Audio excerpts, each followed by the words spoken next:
پہلے بھائی جان میں نے اس لیول کی چیز نہیں تھی سنی، اور آپ لوگوں نے بھی نہیں سنی ہوگی۔ آپ صلی اللہ علیہ وآلہ وسلم نے فرمایا کہ جو شخص روزانہ 100 مرتبہ بس سبحان اللہ پڑھ لے گا تو وہ اس کو اتنا ثواب ملے گا کہ 100 غلام آزاد کرنے جتنا ثواب ملے گا بھائی جان۔ 100 غلام، ایک غلام کا آپ کو پتہ ہے کتنا ثواب ہے؟ اور 100 غلام کی بات کہاں پہ جاتی ہے بھائی جان؟ اور اس کے ساتھ جو 100 مرتبہ الحمدللہ پڑھ لے گا بھائی جان، اس کو اللہ کی راہ میں 100 گھوڑے جہاد کے لیے بھیجنے کا ثواب ہے۔ 100 گھوڑے بھائی جان، جہاد کا کتنا ثواب ہے، ایک منٹ لگتا ہے بس یہ کرتے ہوئے۔ اور جو بندہ 100 مرتبہ اللہ اکبر پڑھ لے گا اس کو اللہ کی راہ میں 100 اونٹ بھیجنے کا ثواب ہے۔ آیا مزہ بھائی جان؟ یہ ہے اسلام، مطلب ایسے ہی نیکیاں بانٹی جا رہی ہیں ایسے۔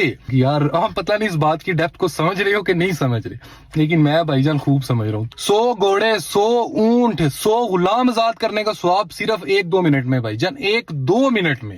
اور یہ ثواب آپ کو قیامت کے دن پتہ چلے گا بھائی جان، قیامت کے دن آپ کو پتہ چلنا ہے کہ یار یہ ثواب کتنے بڑے ثواب تھے۔ تو کائنڈلی اس پہ خود بھی عمل کریں۔